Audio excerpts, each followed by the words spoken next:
असप्ताह यज्ञेन कलो पुनन्ति। जानते हैं ये भागवत की कथा कैसी है? ये भागवत की कथा बड़े बड़े पापियों को भी तार देती है। सदा दुराचार्य गता विमार्गा, बड़े बड़े दुराचार्यों को तार देती है। वो ये भागवत की कथा ऐसी है। और बड़े बड़े क्रोधियों को, बड़े बड़े कामियों को, और महाराज ये भागवत की कथा तार देती है। सत्तेन हीना पितु मात्र दोषी कहा, जिसने अपने जीवन में कभी सत्य आचरण ना आचरित किया हो, अपनाया हो, ऐसे असत्य व्यक्ति को, असत्य आचरण अपनाने वाले व्यक्ति को भी भागवत की कथा मुक्ति दिला देती है, तार देती है? तो व्यास जी लिखते हैं क्या कि सत्तेन हीना पितु मात्र दोषी कहा, जिसको माता पिता का दोष लगा हो, जिसने अपने जीवन में कभी माता पिता की सेवा ना की हो, जो माता पिता से श्रापित हो, और ऐसा माता पिता से श्रापित व्यक्ति भी और अगर भागवत की कथा श्रवण कर लेता है तो महाराज उसकी मुक्ति हो जाती है? ये ऐसी मोक्षदायिनी कथा है, ये ऐसी पावन कथा है जिसमें हम आप सब गोता लगा रहे हैं, हम आप सब श्रवण कर रहे हैं। तो सूत जी महाराज से ऋषियों ने पूछा,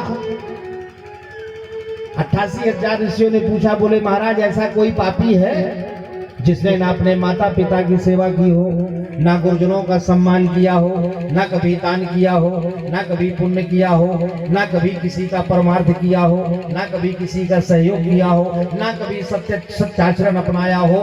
ऐसा कोई पापी है जिसने भागवत की कथा सुन लिया और भागवत की कथा सुनने के बाद उसकी मुक्ति हो गई?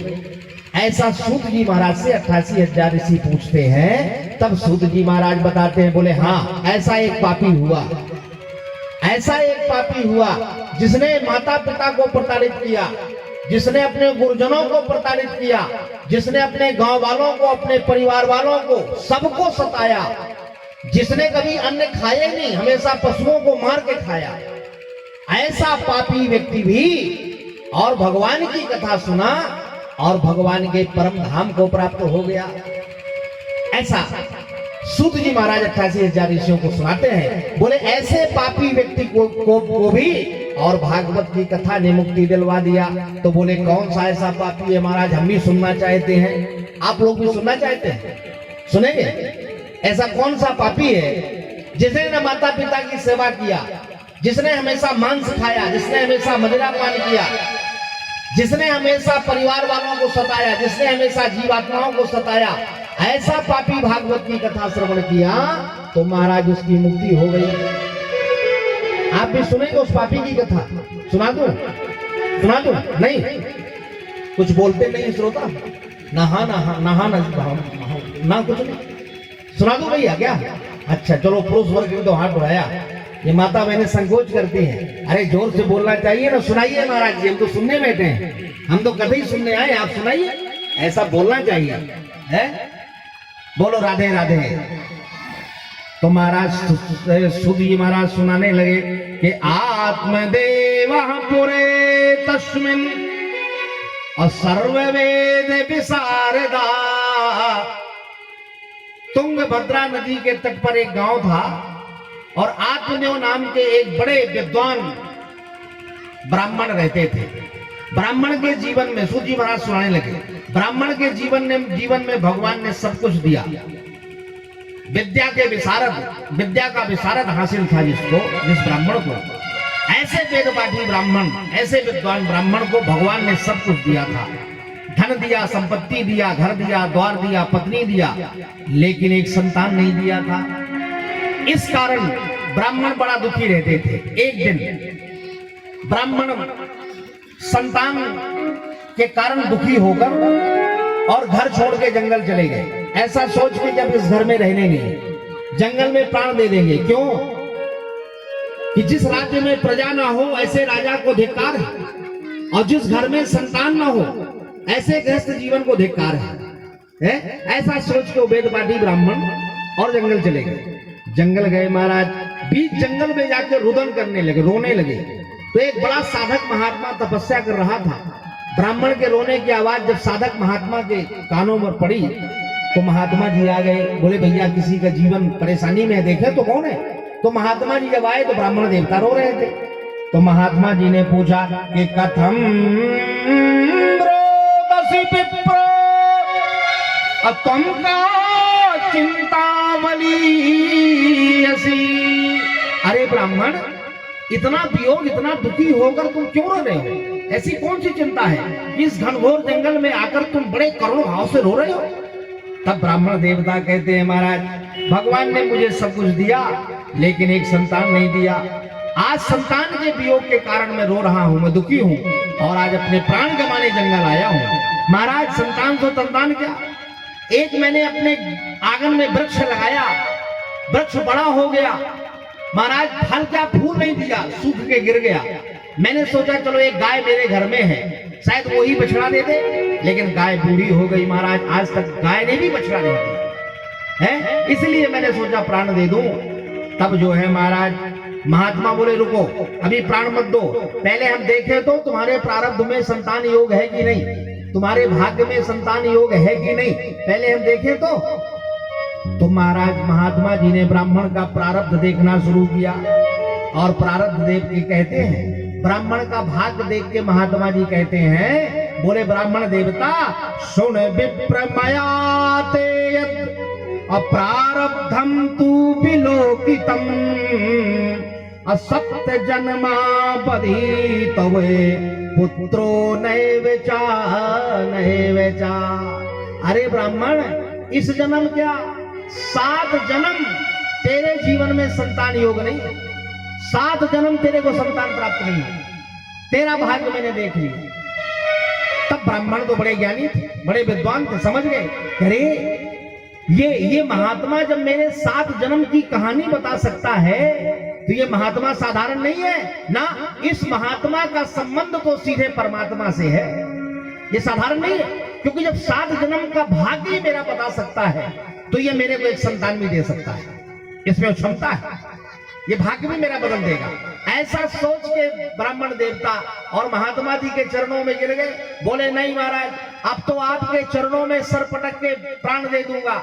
जब मेरे 7 जन्म की कुंडली आप बता सकते हैं तो मेरा प्रारब्ध भी आप बदल सकते हैं और मेरे जीवन में एक संतान भी आप दे सकते हैं, आपको एक संतान देना ही पड़ेगा। ऐसा ब्राह्मण ने जब महात्मा से प्रार्थना किया, महात्मा जी को दया आ गई। बोले उठ खड़ा हो, ले एक फल हम तेरे को देते हैं, इस फल को अपनी पत्नी को खिला देना, तेरे घर में 10वें मास में एक सुंदर बालक का जन्म होगा। ऐसा महात्मा ने ब्राह्मण को प्रसाद दिया। बड़ी प्रसन्नता के साथ ब्राह्मण देवता घर आए, अपनी पत्नी को आवाज दिया, अरे सुन रही हो, आज हमारे जीवन की तकदीर बदल गई। 60 साल में जिस समस्या का समाधान नहीं हुआ, आज उस समस्या का समाधान हो गया। आओ। धुंधली नाम की जो पत्नी ब्राह्मण की थी वो आई। बोले क्या, कौन सी समस्या का समाधान लेके आए हो? अरे बोले वाह, आज ये महात्मा का फल लेके हम आए, इस फल को तुम खा लेना और फल खाते ही 10वें महीने में हमारे घर में सुंदर किलकारी गूंजने वाली है, सुंदर संतान की प्राप्ति होने वाली है। हमारा घर ये किलकारियों से गूंज उठेगा, हमारा घर पवित्र हो जाएगा, हमारा घर सुभाषित हो जाएगा, हमारा घर प्रकाशित हो जाएगा। ऐसा ब्राह्मण ने कहा और ब्राह्मणी ने कहा कि नहीं नहीं, अभी फल नहीं खाऊंगी, क्योंकि महात्मा का दिया हुआ प्रसाद है ना, और महात्मा का दिया हुआ प्रसाद बढ़िया आदमी नहा धो के खाता है। लाइए इस फल को मैं रखे लेती हूँ, बढ़िया नहा धो के बढ़िया पवित्र कपड़े पहन के खा लूंगी। लेकिन देखो, ये इसीलिए हम कहते हैं, एक निवेदन किया करते हैं कि संतों की बात और ग्रंथों की बात बड़े ध्यान पूर्वक सुनना चाहिए, बड़े ध्यान पूर्वक बात सुनना चाहिए महाराज। न जाने कौन सी वो बात आपके जीवन के संस्कारों को बदल दे, न जाने ग्रंथ की वो कौन सी बात जो आपको अपना जीवन जीने की महिमा बता दे, न जाने ग्रंथ की वो कौन सी बात जो आपके जीवन की तकदीर को बदल दे। इसलिए महाराज ग्रंथ की बात बड़े ध्यान से सुनिए और संत की बात बड़े ध्यान से सुनिए। संत ने क्या कहा था ब्राह्मण से कि अपनी पत्नी को खिला देना, लेकिन ब्राह्मण ने खिलाया नहीं, पत्नी को फल दे दिया। चूक गया कि नहीं? ब्राह्मण चूका कि नहीं? संत ने क्या आदेश दिया था कि अपनी पत्नी को खिला देना, लेकिन ब्राह्मण ने खिलाया नहीं, ब्राह्मण ने वो फल अपनी पत्नी को दे दिया और उसका परिणाम यह हो गया महाराज, संत की वाणी से थोड़ी ब्राह्मण चूका तो उसका परिणाम यह हुआ कि ब्राह्मण के घर में वर्ण संकरी औलाद पैदा हो गई। ब्राह्मण के रक्त की संतान नहीं आई ना, ब्राह्मण के घर में वर्ण संकर औलाद पैदा हो गई। और उस ब्राह्मणी ने फल नहीं खाया, उस ब्राह्मणी ने फल को गाय को खिला दिया और अपनी बहन की अपने बहन के बेटे को और अपना बेटा सिद्ध कर दिया। अपना ऐसा लीला रचा, ब्राह्मण की पत्नी ने ऐसी लीला रची कि अपने बहन के बेटे को अपना बेटा सिद्ध कर दिया और ब्राह्मण को बता दिया कि ये मेरे उदर से पैदा हुआ है। ब्राह्मण बेचारे भोले भाले मान गए कि चलो मेरा ही बेटा है और इस तरह से घर में वर्ण संकरी औलाद आ गई। और जिस घर में वर्ण संकरी औलाद आ जाए तो उस घर का सत्यानाश होना तय है। और जानते हैं, इधर जिस महात्मा के प्रसाद को गाय ने खाया तो गाय ने भी 10वें महीने में महाराज एक सुंदर बालक को जन्म दिया और वो बालक एकदम मानवाकार, सारा शरीर आदमी जैसा, लेकिन बालक के कान गाय के कान जैसे। तो महाराज ब्राह्मण का खुशी का ठिकाना नहीं कि चलो हमारी पत्नी के भी बच्चा हुआ और गाय ने भी बच्चा पैदा किया, मानवाकार बच्चा पैदा किया। ब्राह्मण बड़ा खुश और दोनों बालकों का ब्राह्मण ने नामकरण संस्कार करवाया और नामकरण संस्कार जब करवाया महाराज वेद पाठी ब्राह्मण आए और दोनों बालकों का नामकरण संस्कार किया। तो क्रियत कालेन तो जातो और तरुणो तनया भुवो गोकर्ण पंडितो ज्ञानी अधुंधकारी महाखला। जो वर्ण संकरी औलाद थी उसका नाम वेद पाठी ब्राह्मणों ने धुंधकारी रखा। क्यों? कि जब पहले उसका नामकरण जब ब्राह्मण करने लगे तो धुंधकारी की मैया वेद पाठी ब्राह्मणों के सामने आ गई। बोले ब्राह्मणों, मेरे बेटे का नाम मेरे नाम से मिलता जुलता होना चाहिए। मैं पंचांग नहीं जानती, मेरे बेटे का नाम मेरे नाम से मिलता जुलता होना चाहिए।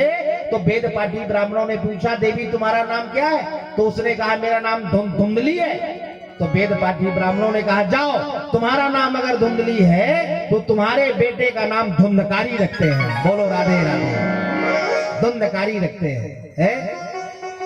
और महाराज जो गोकर्ण जिसका नाम रखा गया, जिस बालक को गाय ने जन्म दिया, तो गोकर्ण पंडितो ज्ञानी अधुंधकारी महाखला।